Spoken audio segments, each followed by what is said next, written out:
One of my cousins, she took her life in Tyne, just down the road, 22 k's down the road. She was here at the weekend, spent with her mum and my mother. We got a call at 5 o'clock that morning that she had taken her life. So it's very hard to come to terms of accepting. On a cold, sad, lonely old highway, on a bus that's taking the kids away.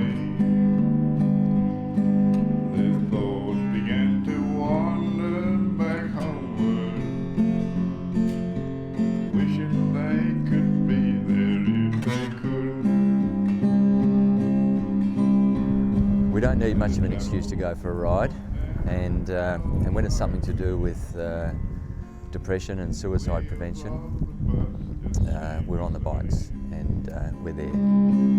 They were taking some kids away from their homeland. It'll be hard for them to understand how people in power makes a decision. But placing kids like them is the mission and the quest. We're trying to look for answers. How can we help suicide prevention? That's what we're trying to ask everybody. How do we go about it? Slowly the years just creep on by, and escape, well, they really did try. Make sure they check those kids every now and then, otherwise we'll have nobody. Because they just seem to be, there's 5 in my family in the last couple of years. Just like a criminal, for a crime, for a just minimal. It's hard to begin to miss the old town,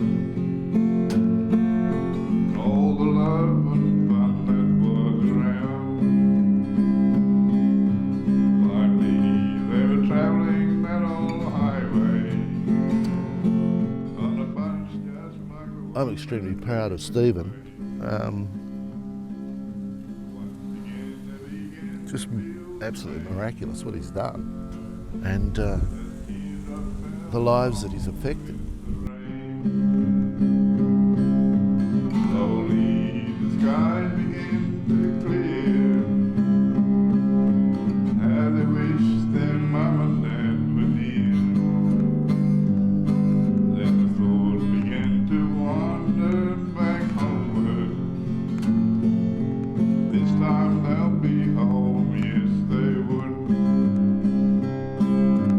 Yes, Lord, they'll be home, yes they would.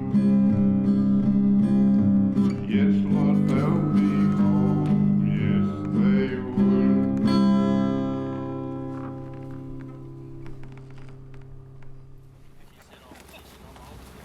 It's no longer that horrible stigma that you don't talk about suicide. You just let people talk about the things that are on their mind, and sooner or later, if you build enough trust, some of the worries and the concerns and the risk factors come out. I'm Jane Moritz. I'm actually a farmer from Tyne in the eastern Wheatbelt, but for a number of years, since 2011, I've also worked under the One Life Suicide Prevention Strategy, and one of the parts of my job was working with Wheatbelt Aboriginal, so the Noongar people across the region, from Albany to Geraldton. But for this particular project, it is called Bikes and Yarns. This is where you sit around in a circle or have some good food and you just yarn, and it's what we call a safe yarn. But it's more about creating the environment and the event that will get the Noongar men and boys along. And that's where the Black Dog Bike Riders came into it, and we started the Bikes and Yarns. I rang Steve Andrews, who I've known and applauded for a long time for his good work in suicide awareness and men's health. And I said, look, I've talked to some Noongar men in Northam, and they said the best way I could get the mob along for a yarn session about suicide, because it's not a good topic, you know, it's a horrible word, suicide, but the best way we could get them along is if you could get us a few motorbikes. Do you reckon you know anyone with some motorbikes? Well, did I know someone with motorbikes? And Steve said, we have been looking for an opportunity to connect with Indigenous people. Jane, this is just, the timing is perfect. So Steve, in his own time, has organised about 20 bike riders to come. And I rang the elders in each town of York, Northam, Kellerberrin and Quairading, elders who I already knew and who respected me because we've worked together and built trust up over the last 3 or 4 years. And it's been a fabulous privilege for me to be part of doing that.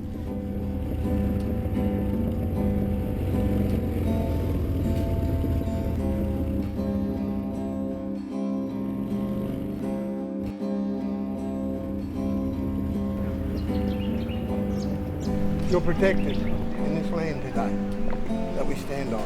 Noongar country, Belladong, I'm a Belladong boy, Belladong tribal ground here. The river people, we are the river people. A lot of Aboriginal people didn't start here or in the desert. They were coastal people.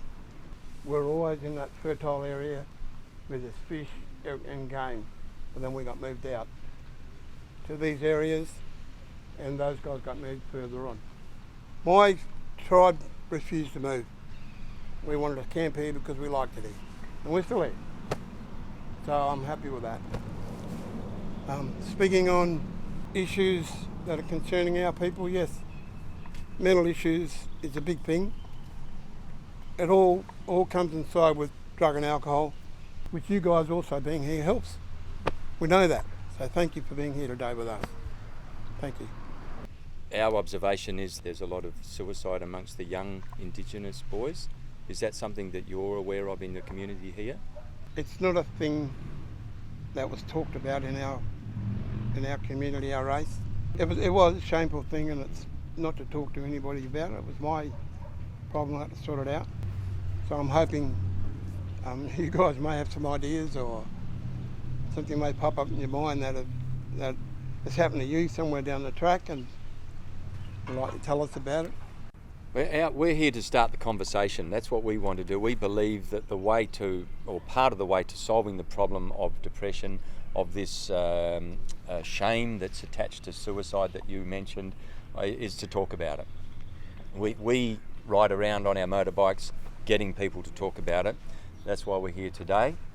And we hope that by us coming here, that we can start the conversation amongst your people that will lead them to getting help, and then hopefully stop the people in despair taking their own life. That's what we try to do.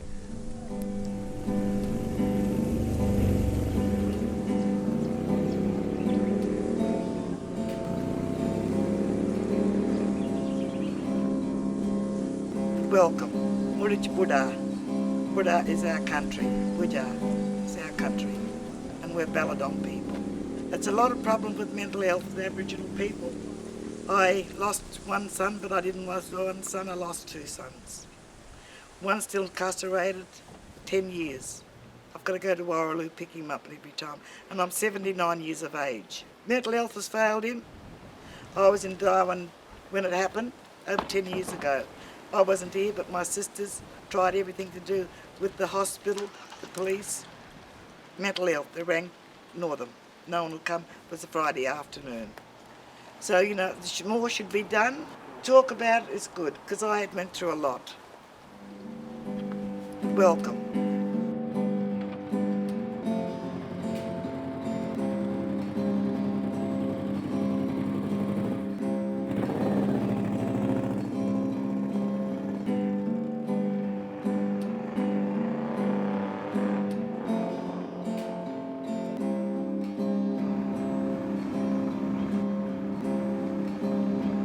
I've got 2 cousins came to me right before they took their lives.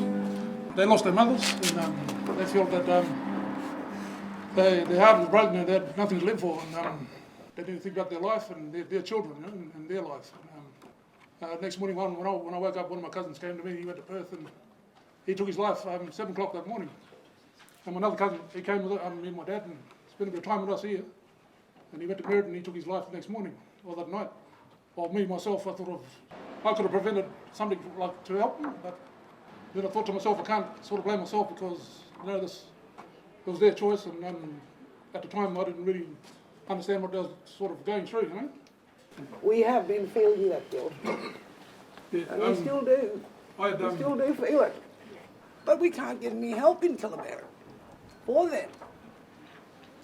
Most of the time we just sit down and watch them. Our eldest cousin, we actually took him up to the cemetery, go up to the cemetery with him and clean his mum's grave, and he would just lay on the grave and just lay there, you know, just lay and cry. And to get that call that he took his life was a real thing for me, because I really thought to myself, I could have prevented that from happening. We're trying to look for answers. How can we help suicide prevention? That's what we're trying to ask everybody. How do we go about it? Healing. I feel that talking about it is a lot of healing there about how we can deal with it, because I think that's the only way we can deal with it is talk about it as a group. We'd like to see somebody that could be based or something in Killamere to make sure they check those kids every now and then. Otherwise, we'll have nobody. Because they just seem to be there's 5 in my family in the last couple of years. I've lost the love of my life through suicide. Ruth was on medication for her depression, and what I found at one stage was we didn't ask the pharmacist what this new medication would do with her antidepressants.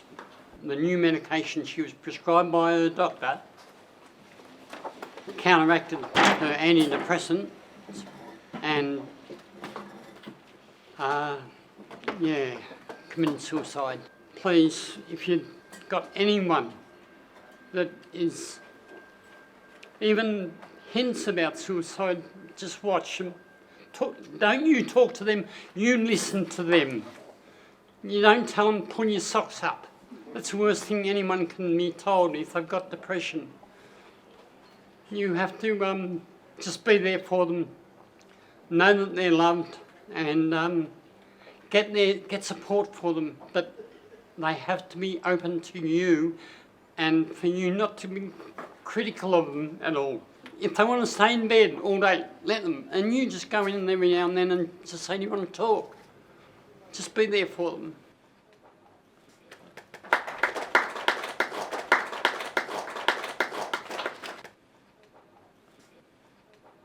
Now there's something else that can help, and we think it's music.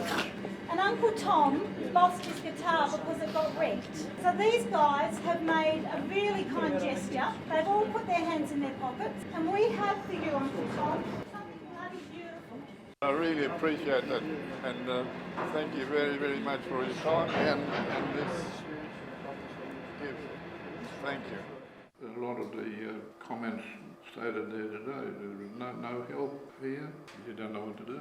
Well, they tend to think it's the easy way out, but it's the thing that affects the whole community. It's getting worse. Along with the drug and alcohol, they just tend to go to the extremes where they want to end their lives because nothing's going according to their plan. And my son touched on a few things there this afternoon, but which was devastating in terms of not knowing what to do, blame yourself for what happened. But it's nobody's fault. I tend to put my experiences on paper, and tell people of my actual experience. That particular song that I sang first on, that was an experience of being taken away, the stolen generation. And my brother and I were taken along with, one of our brothers died and he was with us also, and 2 sisters. To a place that was worse than the Gestapo camp. Now that's saying a mouthful. It's hard to comprehend, you know, a kid getting put in jail for nothing. How could they put a kid in jail? They were supposed to be there to look after us, you know. You lost a big part of your life in terms of culture-wise. It was sad, really sad. I wouldn't wish that on anybody, you know. Suicide is sort of had a big impact on the family in particular. But once again, the kids have to pay, you know. But I haven't got a happy song, really. I just play them as they want them to.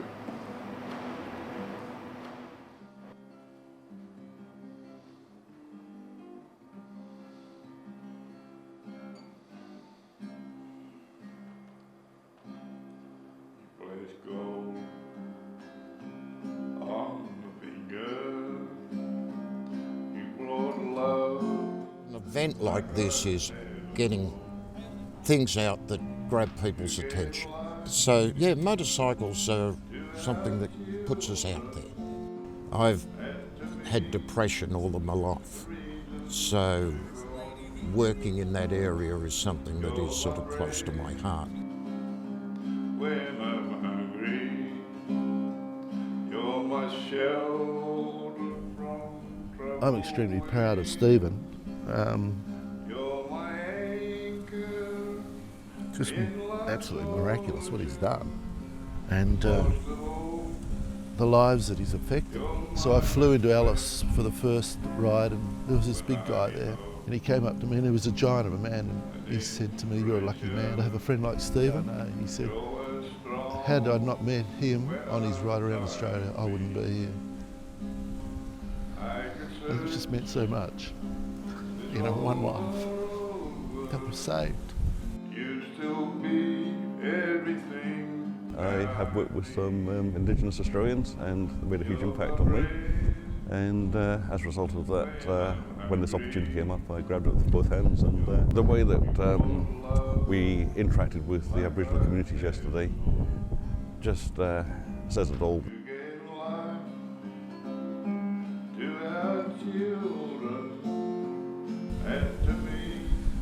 These people haven't got a chance, I don't believe. We talk about the stolen generation. Well, this is another version of that. These kids aren't getting a chance. And except their parents and their grandparents are the ones that are being left behind. In love's ocean, but most of all, you're my best friend. If we can help people to understand that you can talk about it without there being any social impact, that it's fine to be able to say, yeah, I'm feeling down and I don't see any future. But in the process of talking about it, you can usually find your own answers. But while it's going around and around in your head, there's no answers. It just makes it a whole lot worse.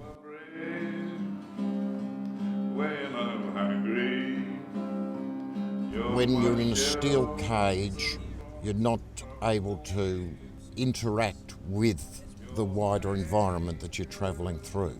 And it's an absolutely magic feeling that I'm there in the middle of nowhere and having a ball. Most of all, you're my best friend. Anna tried to commit suicide 4 months before she did, and I didn't know anything about it, and I was trying to find out about these sort of things. And one thing that sticks in my mind is that one of the medicos sort of said, if they do it once, they'll try it again. You know, Saturday morning, Anna and I were making love, and Sunday afternoon, I was in the morgue identifying her. It just killed me. Killed me. I mean, since Anna died, there's been 1,000 times I've wanted to die. But there's never been once that I wanted to kill myself. So I don't know what these people go through. We haven't got the resources or the horsepower to get into the communities, but we'll just continue doing the best we can to alert people to the shortfalls of the systems and the lack of local community help. Black Dog Ride was born through my personal losses to suicide, the loss of my mother and a dear friend, and an overwhelming need to feel like I needed to fix it.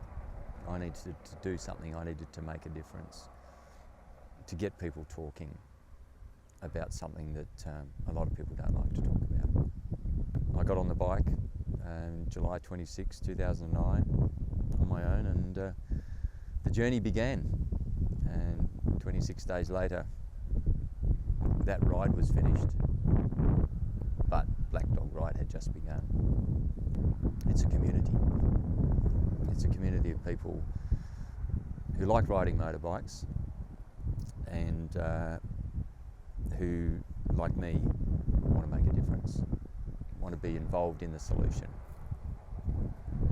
As I keep saying to the community, if we make a difference to one person, every life is precious, and it's going to take a whole community to make a difference. Well, we saw that with the Black Dog group, that's a community, they are going to make a difference. It's no longer just you can fix it or they can fix it or the government should fix it. We need to do this all together, and every avenue that we use is going to help. I just believe there are ways that we can help people if you get them at the right time. That emotional first aid, you know, like stopping the bleeding, that emotional first aid is just so critical. We're right on the edge of life for these people. People say you only need to save one life to make a difference, and Black Dog Ride as a community Australia-wide has done that. If we made a little bit of difference to the lives of the people that we met today, we'll keep riding. We'll keep doing it. I'm only 61, I've got plenty of years of riding left. My dad was riding just the other day with me, he's 83. I'll still be riding at 83 if I think I need to.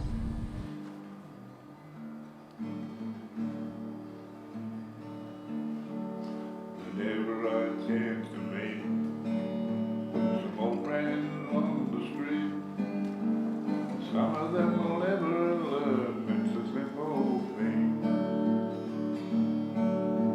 I've always got a smiling face, anytime and any place. When they ask me how, I just smile and say, you've got to kiss and say good morning. Let them know you think about it when you're gone. Kiss and say good morning. Bow like the devil when you get back home. Some of them are trying to guess the secret of a happiness. Some of them will never learn it's a simple thing. The secret I'm speaking of is a woman and a man in love. The answer is in this song that I always sing. I've always got a smiling face, anytime and any place. When they ask me how, I just smile and say, you've got to kiss and say good morning. Let them know you think about it when you're gone. Kiss and say good morning.